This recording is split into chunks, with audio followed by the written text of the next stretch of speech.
Hello friends, welcome my YouTube channel. Today we are going to learn class 7 subject English lesson 1.3 Little girls wiser than old people.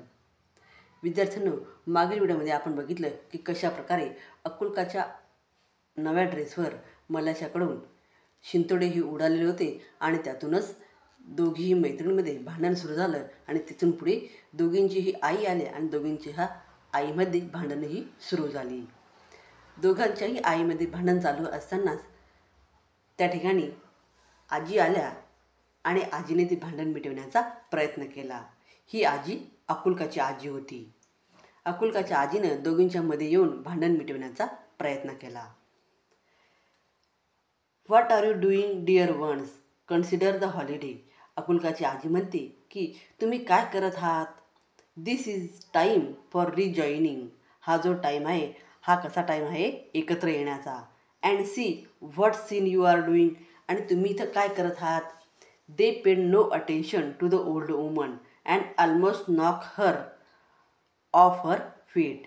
त्या दोघीही बायकांनी त्या आजीचं ऐकलं नाही आणि आजीकडे दुर्लक्ष केलं. And almost knock her off her feet. आणि त्या आजीला बाजूला केलं. She would never have stop them. ती आजी त्या दोघांचंही भांडण त्या ठिकाणी थांबवू शकली नाही. If it had not been for Akulka and Malasha. आणि अक्कुलका आणि मलाशा या दोघांच्याही आईमधलं भांडण त्या ठिकाणी ती थांबवू शकली नाही. While the woman exchange word. त्या ठिकाणी त्या दोघीही एकमेकांमध्ये भांडण करत होत्या आणि शब्दाला शब्द वाढवत होत्या.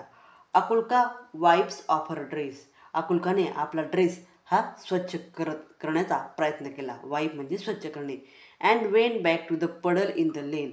आणि त्या नदीमध्ये ती गेली आणि आपला ड्रेस स्वच्छ करू लागली. She pick up a pebble and began to scratch the ground so as to let the water off into the street. ती आपला जो खराब झालेला ड्रेस होता तो त्या ठिकाणी त्या नदीकाठच्या दगडावर धुवत होती आणि ड्रेस स्वच्छ करत होती. While she was scratching Malasha came up and began to help her.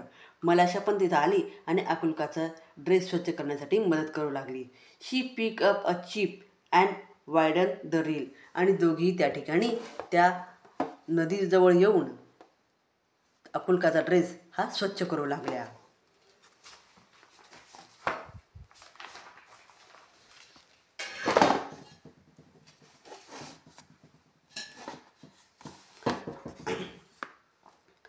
The peasant had began to fight. त्या दोघी आपला ड्रेस स्वच्छ करत होत्या आणि इकडं दोघींचीही आई ही त्या ठिकाणी भांडण करत होत्या. Just as the water went down the rill towards the place where the old woman was trying to separate the men. त्या आजीने अक्कुलकाच्या आजीने त्या माणसांना पुन्हा एकदा वेगळं करण्याचा प्रयत्न केला. दोघांचेही भांडण मिटवण्याचा प्रयत्न केला. The girls ran. मुली त्या जागेवरून पळाल्या. One from one side of the rill the other from the other side.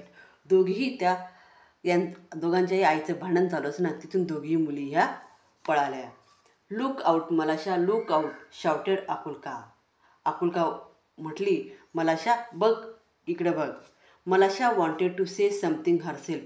मलाशा स्वतःशीच बोलली बट कुड नॉट स्पीक फॉर लाफ्टर. परंतु हसली नाही. The girls were running and laughing at a chip which was bobbing up and down the rill. दोघीही त्या नदीवर आपले कपडे स्वच्छ करत होत्या आणि एकमेकांमध्ये आनंदाने मिसळत होत्या. They ran straight into the crowd of the peasant. त्या दोघीही या गर्दीपासून लांब गेल्या आणि त्या नदीमध्ये कपडे स्वच्छ करू लागल्या.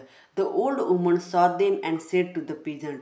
हे जे चित्र आहे हे त्या ओल्ड वुमनने म्हणजेच त्या ग्रँडमदरने त्या ठिकाणी बघितलं. Shame on your before God main. त्या ठिकाणी ती आजी त्या माणसांना म्हणू लागली की शेम लाज वाटू द्या तुम्हाला. You have started fighting on account of these two girls.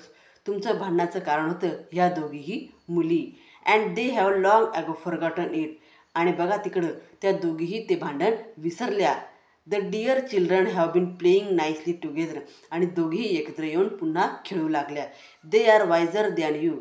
त्या तुमच्यापेक्षा खूप हुशार आहेत असं त्या ठिकाणी ती आजी त्या माणसांना सांगत असते. The main look at the girl. माणसांनी त्या मुलींकडे बघितलं अँड दे फेल्ट अशी आणि त्यांना स्वतःचीच लाज वाटू लागली. Then they laugh at themselves. आता तेही एकत्र आले, हसू लागले and scatter to their farms. आणि एकत्र येऊन हसू लागले आणि आपापल्या शेतामध्ये ते काम करायला लागले.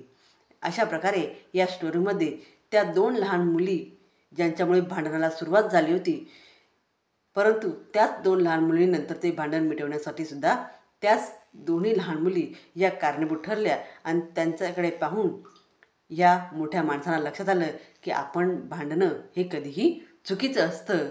लागलीच भांडण विसरून एकत्र येणं हे कधीही योग्य असतं असं या ठिकाणी या लेसनच्या माध्यमातून आपल्याला लक्षात येतं. विद्यार्थ्यांनो, व्हिडिओ आवडल्यास व्हिडिओला लाईक करा, शेअर करा आणि चॅनलला सबस्क्राईब करा. थँक्यू.